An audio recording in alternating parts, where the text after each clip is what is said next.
สวัสดีปีใหม่ชาวลอนไดอารี่ปี 2022 นี้ขอให้ทุกคนสุขภาพแข็งแรงมีความสุขสมหวังพบเจอแต่สิ่งดีๆตลอดไป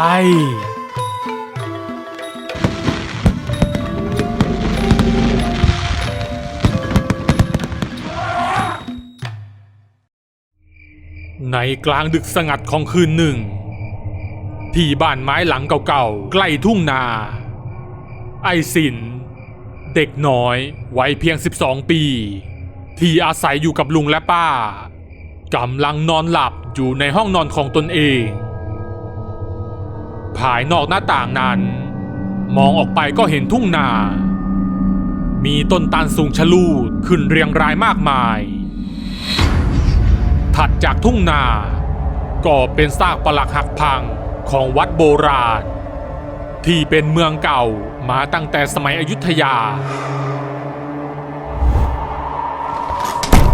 ในขณะนั้นเองไอสินก็ต้องสะดุ้งตื่นขึ้นมากลางดึกเพราะมีความรู้สึกว่าได้ยินเสียงคล้ายกับลมพัดวีดวิวไปทั่วบ้านไม้ที่ยกพื้นสูง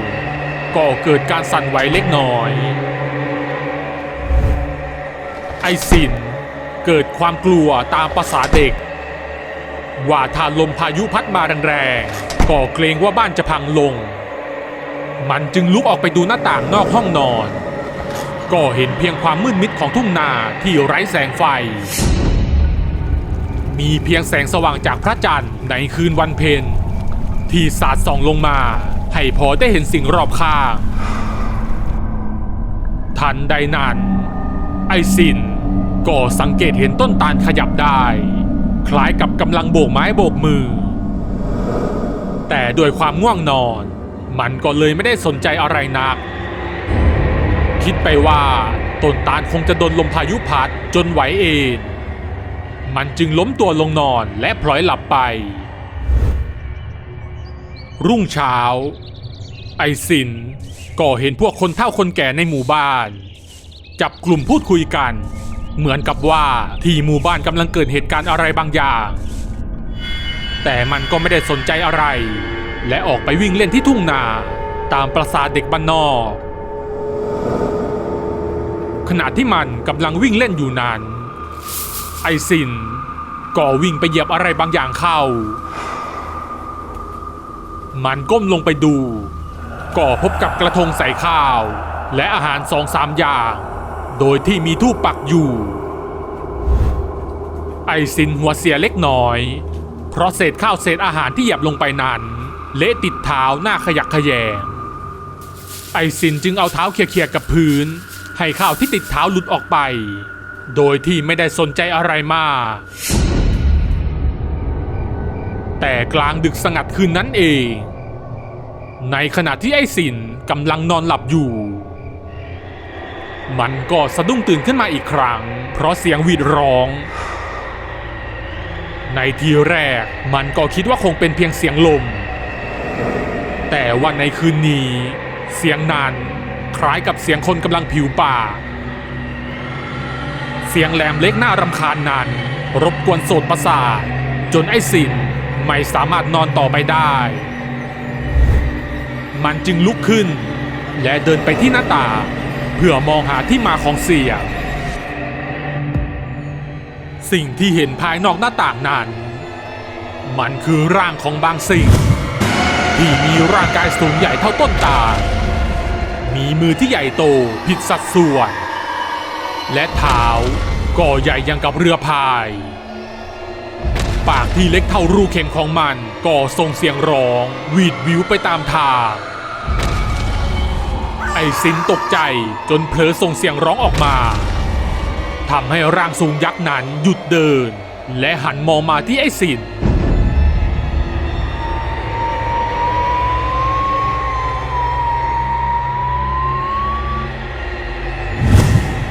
ผีหลอกผีหลอกลุงป้าช่วยด้วยไอสินร้องเสียงหลงจนลุงป้าตกใจตื่นและถามว่าเป็นอะไรแต่ไอสินก็ดูเหมือนว่าสติจะไม่อยู่กับเนื้อกับตัวมันพยายามบอกว่ามันเห็นอะไร แต่ลุงกับป้าก็ห้ามเอาไว้ก่อนและนำสร้อยพระมาห้อยคอไอ้สินไว้หลังจากนั้นไอ้สินก็นอนจับไข้จนลุงกับป้าต้องเชิญหมอผีมาทำพิธีเรียกขวัญมันจึงเริ่มมีอาการดีขึ้นเมื่อหายจากอาการไข้ไอ้สินจึงได้ถามถึงเรื่องผีเปรตที่มันได้พบเจอ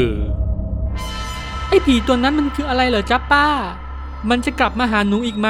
หนูกลัวเอ็งไม่ต้องกลัวไปหรอกไอ้สินนั่นน่ะเปรตขุนหาร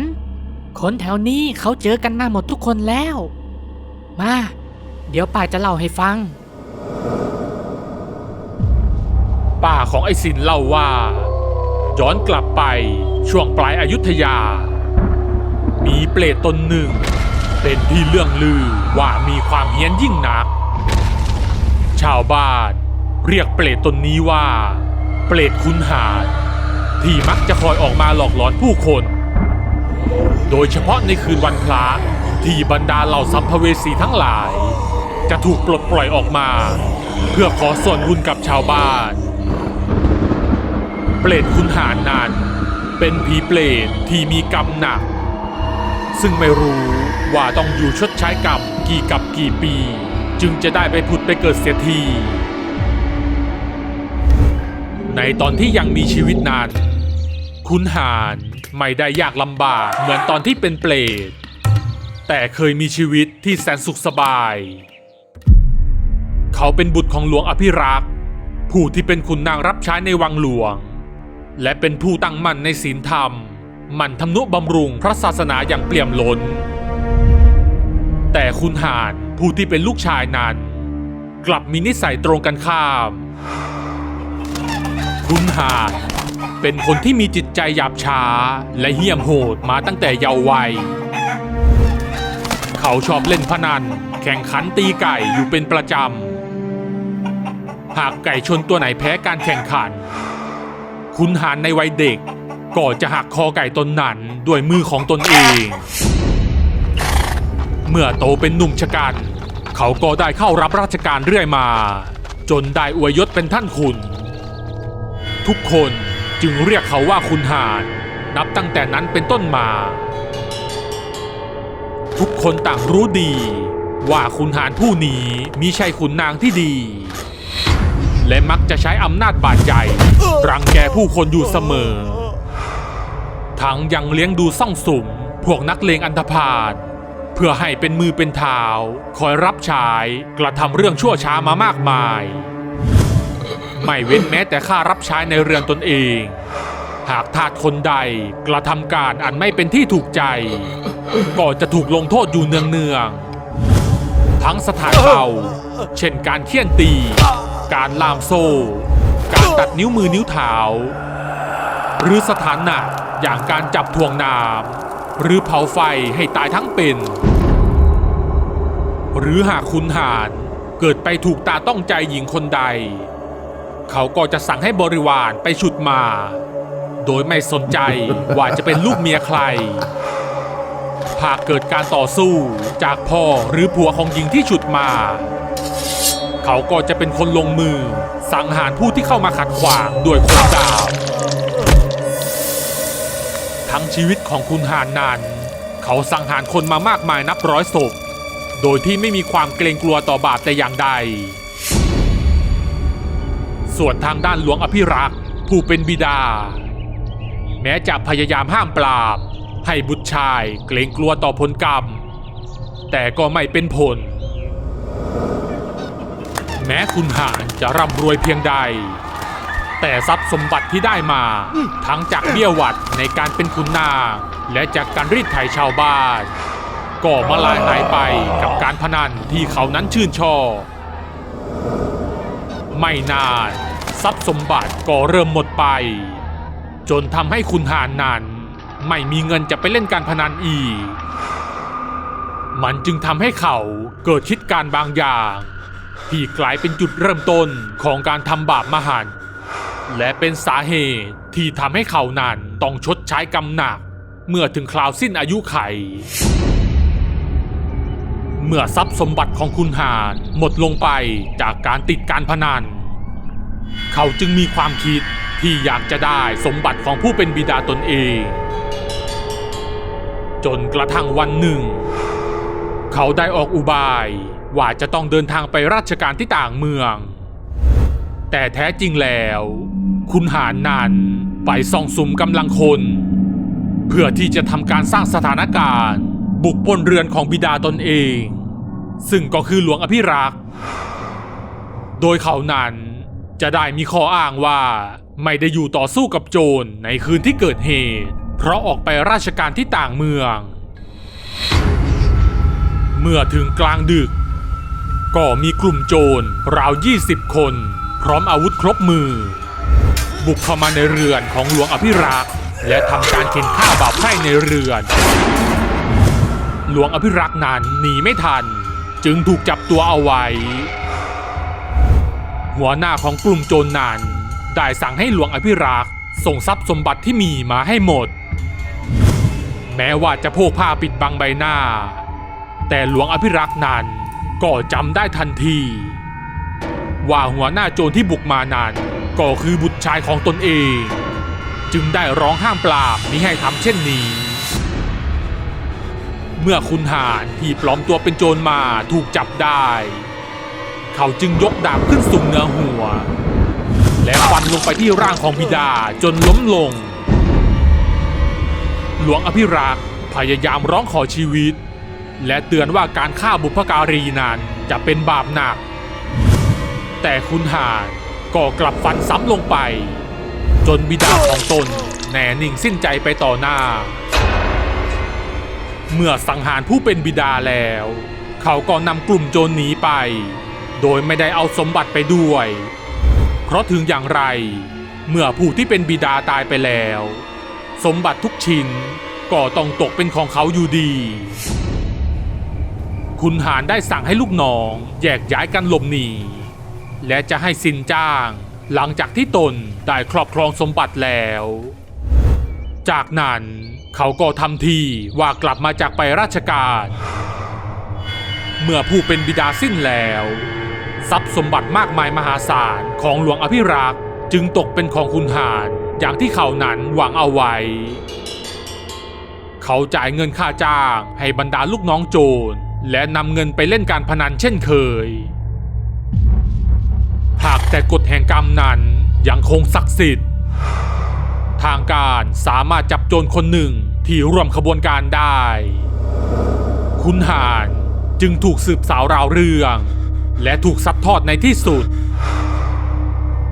เมื่อจำนนด้วยหลักฐาน